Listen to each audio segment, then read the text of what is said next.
Assalamualaikum warahmatullahi wabarakatuh. Alhamdulillahirrabbilalamin. Wassalatu wassalamu ala asyrafil anbiya wal mursalin wa ala alihi wa sahbihi rasulillahi ajma'in.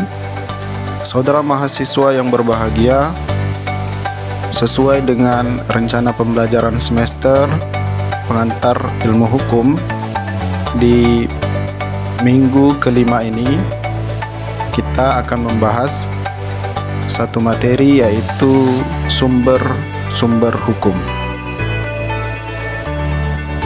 Pengertian sumber hukum.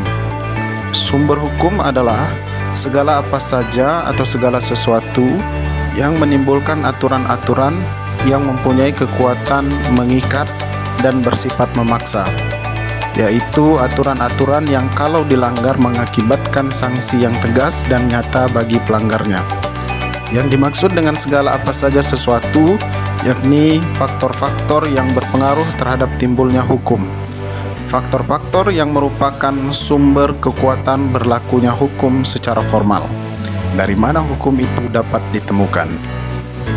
Sumber hukum adalah segala apa saja yang menimbulkan aturan-aturan yang mempunyai kekuatan yang bersifat memaksa, yaitu aturan yang kalau dilanggar mengakibatkan sanksi yang tegas dan nyata.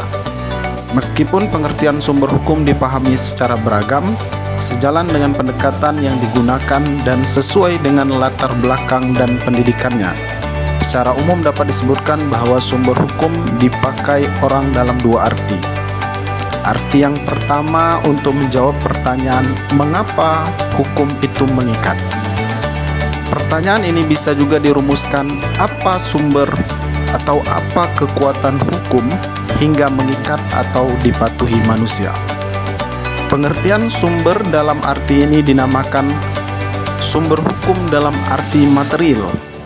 Kata sumber juga dipakai dalam arti lain, yaitu menjawab pertanyaan di manakah kita dapat atau kita menemukan aturan-aturan hukum yang mengatur kehidupan kita itu.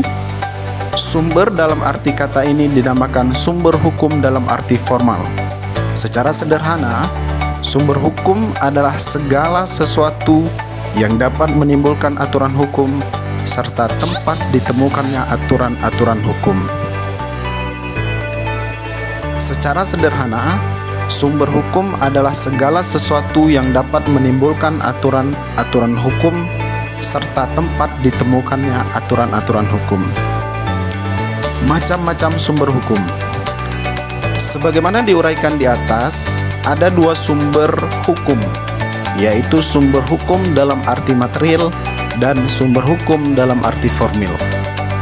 Sekarang kita lihat pengertian sumber hukum material. Sumber hukum material adalah faktor yang turut serta menentukan isi hukum. Dapat ditinjau dari berbagai sudut, misalnya sudut ekonomi, sejarah, sosiologi, filsafat, agama, dan lain sebagainya.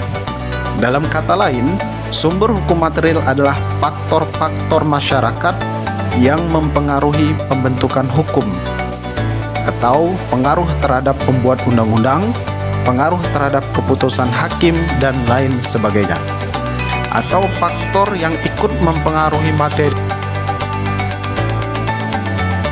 Sumber hukum formal. Sumber hukum formal adalah sumber hukum dengan bentuk tertentu yang merupakan dasar berlakunya hukum secara formal. Jadi sumber hukum formal merupakan dasar kekuatan mengikatnya peraturan-peraturan agar ditaati oleh masyarakat maupun oleh penegak hukum.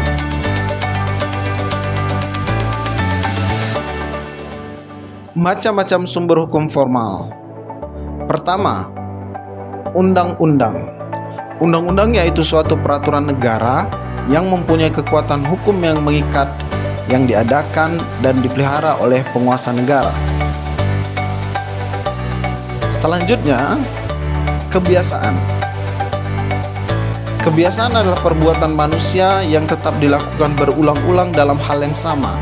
Apabila suatu kebiasaan tertentu diterima oleh masyarakat dan kebiasaan itu selalu berulang-ulang dilakukan sedemikian rupa sehingga tindakan yang berlawanan dengan kebiasaan itu dirasakan sebagai pelanggaran perasaan hukum. Maka dengan demikian timbullah suatu kebiasaan hukum yang oleh pergaulan hidup dipandang sebagai hukum. Ketiga, jurisprudensi atau keputusan-keputusan hakim terdahulu.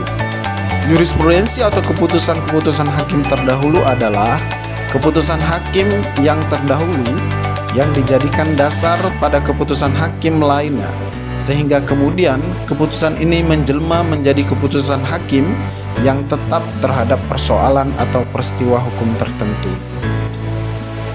Yang keempat yaitu traktat.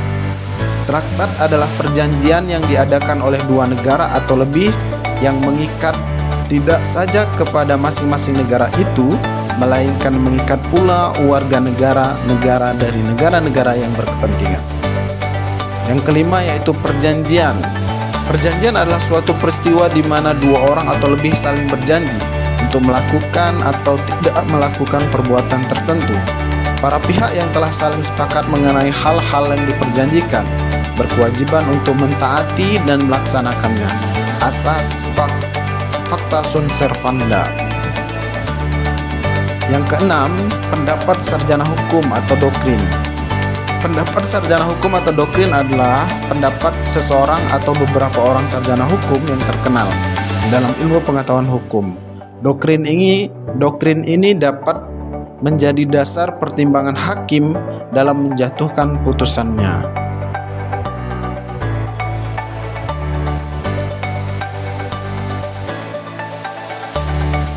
Demikianlah pembahasan pertemuan kelima mata kuliah pengantar ilmu hukum tentang sumber-sumber hukum, yang mana terbagi menjadi dua tadi, yaitu sumber hukum material dan sumber hukum formil.